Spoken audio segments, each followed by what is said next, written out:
байж байна. Үндсэндээ сүүлийн 10 жил Монгол улс энэ 2012-оос 2016 оны Зандаа үгийн инх болд орохтой парламентын Монгол улсад авч үлдсэн энэ 5 толгойн бүлэг ордын орлогоор амьдарч байна.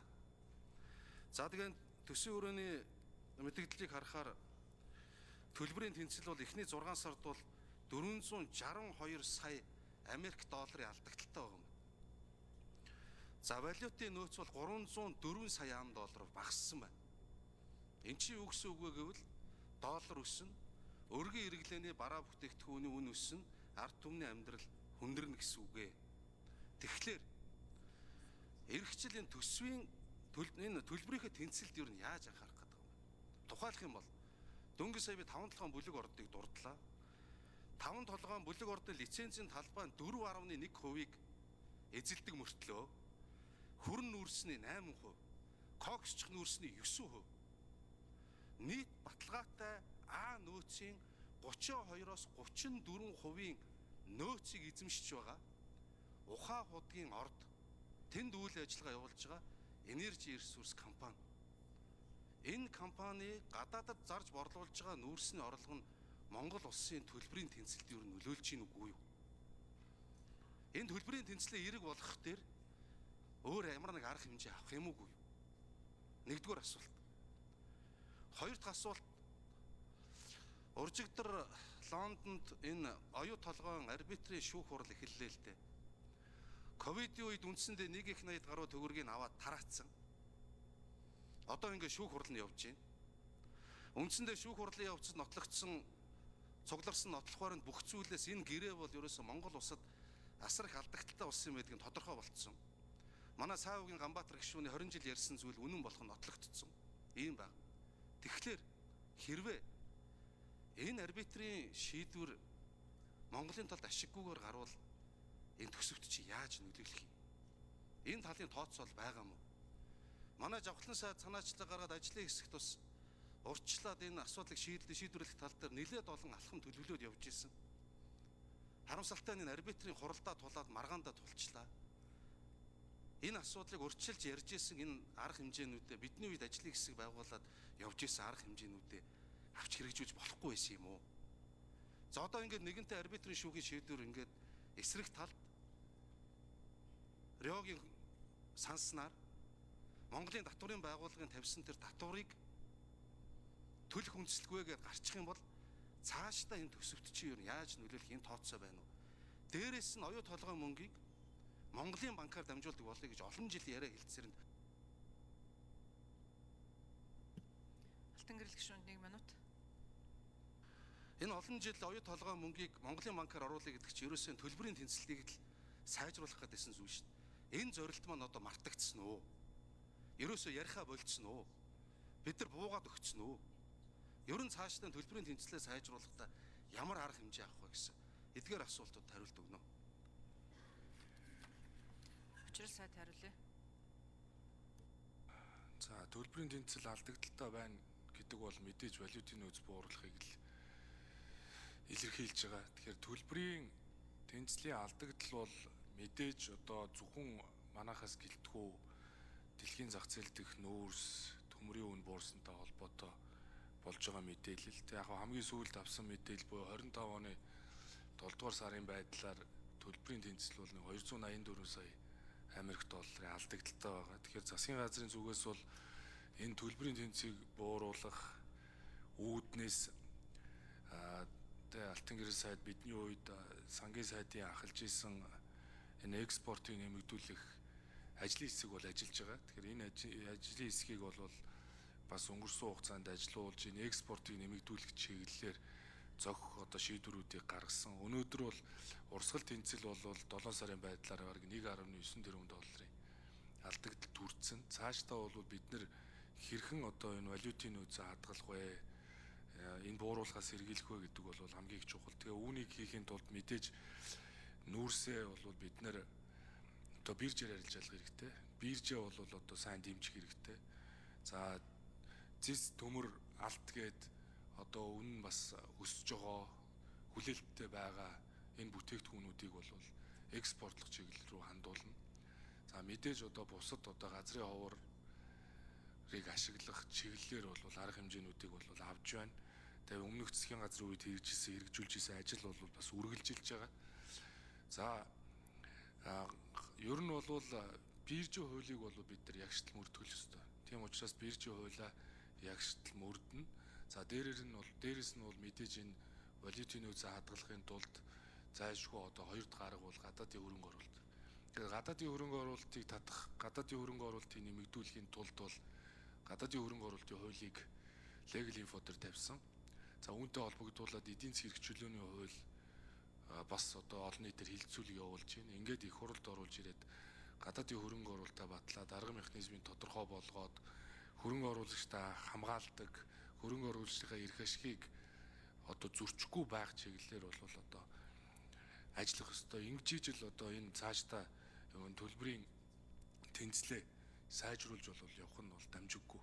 Тийм учраас бид их олон жил ярьлаа. Гадаадын хөрөнгө оруулалтын хуулиа гаргая гэж. Тэгэхээр энэ гадаадын хөрөнгө оруулалт төр ямар нэг ус төржилтгүйгээр энэ хуулийг батлан гаргах ёстой.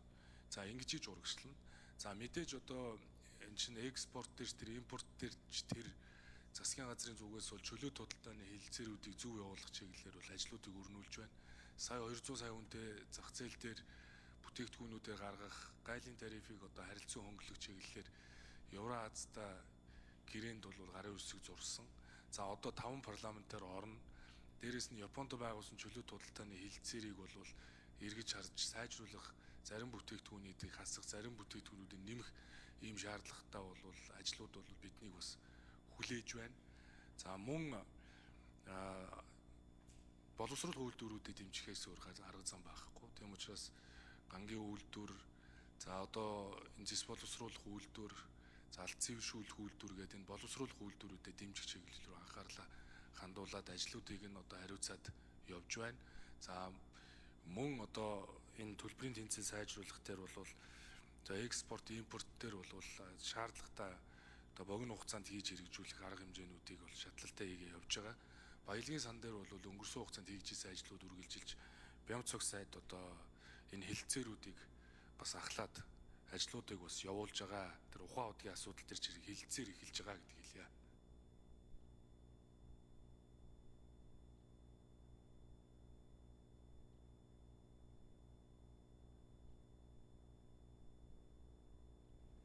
За чухлан сайд нэмж хариулъя. За алтан гэрэл сайдын асуултанд хариулъя. За оюу толгойн хувьд бол бас хангалттай манай төлбөрийн тэнцлийн мөнгөний урсгал төр орж ирдгүү маа. За өмнө нь бол нэг удаа 2010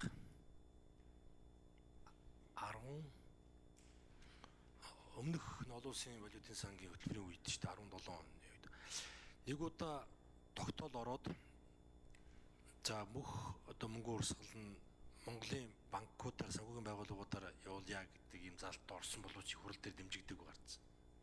Тэрнээс хойш яг нь хэвээрэл яваад байгаа. Зөвхөн дотоодын хэрэгцээнийхээ цалин хөлс одоо дотоодын худалдаа авалттай шаардлагатай мөнгө нь улирлаар сараар орж ирээд. За тэр нь бол мэдээж одоо төлбөрийн нөхцөл төр тусгатна. Тэгэхдээ уг нь шаардлагатай бүх борлуулалтын орлого нь манайхаар явдаг болвол Чухлан сайд нэмж 1 минут өгье. мэдээж төлбөрийн тэнцэлтээр бол хангалттай бас хэрэг бидэнд хэрэгтэй юм орж ирэл тэ харамсалтай тэгж явахгүй байна. Оюутлогын хувьд. За арбитрийн шүүх маань нэлээд ойртчлоо. За бид мэдээж одоо муу сценараар тооцож явах ёстой бас. Тэгэхээр нэг ихний 57 тэрбум төгрөгийн одоо татварын өрн төлбөр нь орж ирээд манай төсөвтөр орж ирээд ер нь одоо төрийн сангаар дамжигдаад ингээд зарцуулагдаад явцсан байна. Хэрвээ муугаар бодоод одоо нөгөө талд гарах юм бол энэ нөр төлбөрийг бид буцааж төлөх ёстой. Буцааж төлөх ёстой. За ийм л эрсдэл ирнэ. За ухаан удгийн хувьд бол тэр мөнгө урсгал ямыг нь би сайн хэлж мэдэхгүй байна. Энэ дэр одоо хэлцээр хийж байгаа асуудлууд дамнар сайд эрдлэр мэдж байгаа зүйл байна уу? За Дамдны сайд. За Бямцог сайд хариулъя. За стратегийн 2007 онд батлагдсан ордууд дээр төрийн эзэмшлийн хувь хэмжээ тогтоох, эсвэл түүнийг бас ашигт мартуулын нөөц ашиглалтын төлбөрөөр орлуулах асуудлыг шийдэх бүрэн эрх их оролд байгаа. Засгийн газар тодорхой чиглэл өгсөн. За үүний дагуу засгийн газар ажиллаж байгаа. За энэ хүрээндээс Орон Майнинг компанид хөрөнгө оруулалтын гэрээ байгуулагдсан. За одоо бус дордууд дээр бид нар бас Эрдэнэтийн зэсийн овоолго дээр үйл ажиллагаа болж байгаа компаниудтай хилцлэх ажлыг хэлсэн явж байгаа. За маргааш энэ нүүрсний 5-7 бүлэг орд, нарийн схватын бүлэг орд үүнтэй холбоотой стратегийн орд эзэмшиж байгаа, ашиглаж байгаа компаниудтай хилцлэх ажлыг маргааш бас бид хилцэлд урьсан байгаа. Энэ ажил удахгүй эхэлнэ. Энэ хүрээндээ үндсэндээ бид нар 34% төр эзэмших үү? Эсвэл одоо ашиглалт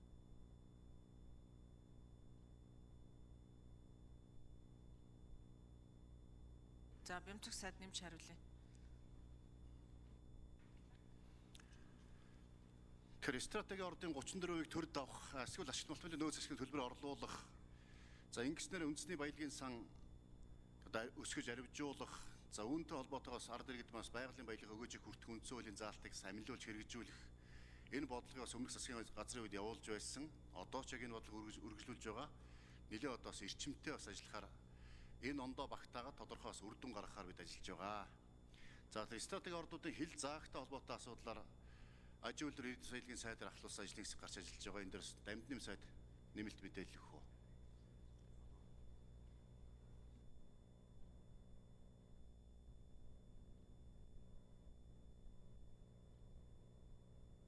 За Дамдны сайд нэмж хариулъя.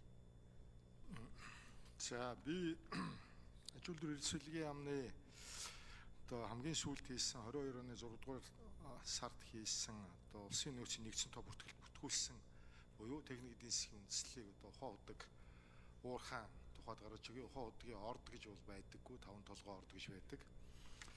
За нийт 34 жилийн хугацаанд ашиглагдах энэ уурхаагаас улс орон нутгийн төсөв төвлөрүүлэх орлого бол 10 их 80 600 тэрбум төгрөг юм байна. Тэзүүгээр тооцоолсон нь. За нийт борлуулалт нь бол 67 их 80 626.7 тэрбум. Ажлын байрны тоо 1900. За жил төсөвт оруулах орлого 313.5 тэрбум төгрөг. За тийм л одоо тэгээд А зэрэглэлийн нөөц бол 479 сая тонн, Б зэрэглэх 29.2 сая, С зэрэглэх 68.5. А, Б, С гэдэг нь А нь хамгийн сайн судлагдаж баталгаажсан нөөц гэсэн үг.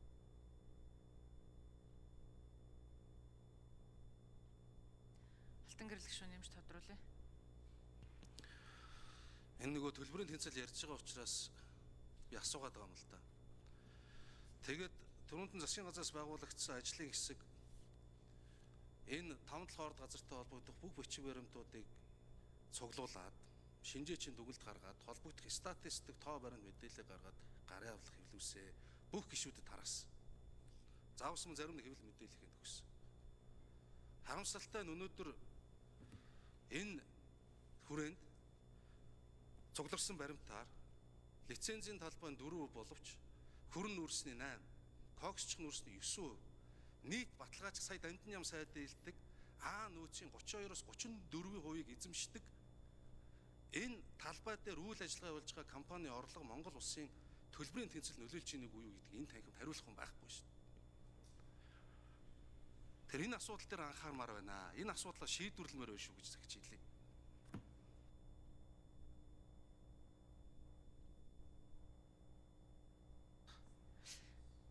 За Алтан гэрэл гишүүн нэмж үг хэллээ.